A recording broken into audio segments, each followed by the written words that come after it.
Time now for Lonnie Quinn to join us with the weather, and looks like the hurricane is downgraded, but it almost sounds like that's really splitting hairs. There you go. I mean, if it was 111 miles per hour, you'd have a Cat 3. Would you then be a little bit more frightened of it? It's 1 mile per hour that separates from a Cat 2 to a Cat 3.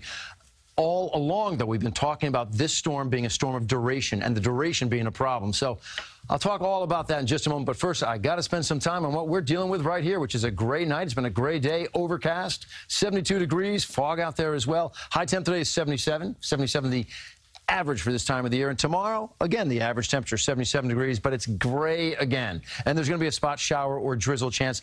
I just think these spotty showers that we maybe pick up tomorrow, not going to be as heavy as some of those spotty showers we picked up today. What do you expect after tomorrow? What do we see out there? Well, considering tomorrow and Friday, 2 more days of gray skies overhead. The weekend, however, is looking pretty good, at least looking okay out there.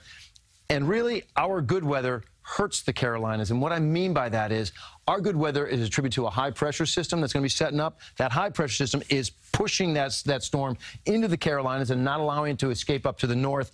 Rain from Florence in our area, that's the question mark. If we were to see it, it would be Tuesday going into Wednesday, but it would just be remnant rain. And right now we have just some rain out there right now, some light rain around portions of the lower Hudson Valley. And up around Dutchess County, we've seen some little flashes of yellows where there are some moderately heavy rain drops falling out there. But for the most part, we're doing okay. And a similar setup tomorrow. Again, you have a stalled front right here, so really the same sort of setup that you had today. You repeat it again tomorrow. A little less rain in the forecast. Just south of that, that is where we find Florence. Now, let me give you this image, all right? And again, I showed you earlier how the southern tier of this has pulled in a little dry air and it's starting to erode a bit, and that's why we have a very strong Category 2, but a Category 2 hurricane.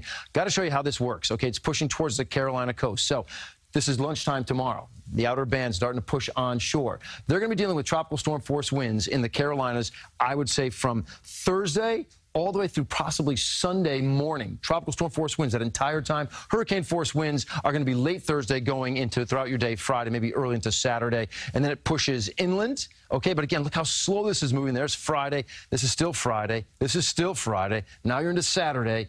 Same area getting a lot of rain. That's not going to change. Okay, the rainfalls are still going to be big. They're maybe not as big as I showed you when I showed you a 38.9, but it's a 27.1. That would still be a record for North Carolina from a tropical storm or hurricane. 23.3 in Myrtle Beach. That would be a record for them as well. In our area, 77 tomorrow, 75 Friday. So gray skies, like I said, but Friday I don't see as much rain chance out there. And then you get to Saturday and Sunday. Again, our nice weather. That's the sort of the cork in the bottle that's keeping Florence suppressed down to the south, but we will have a pretty nice looking weekend here.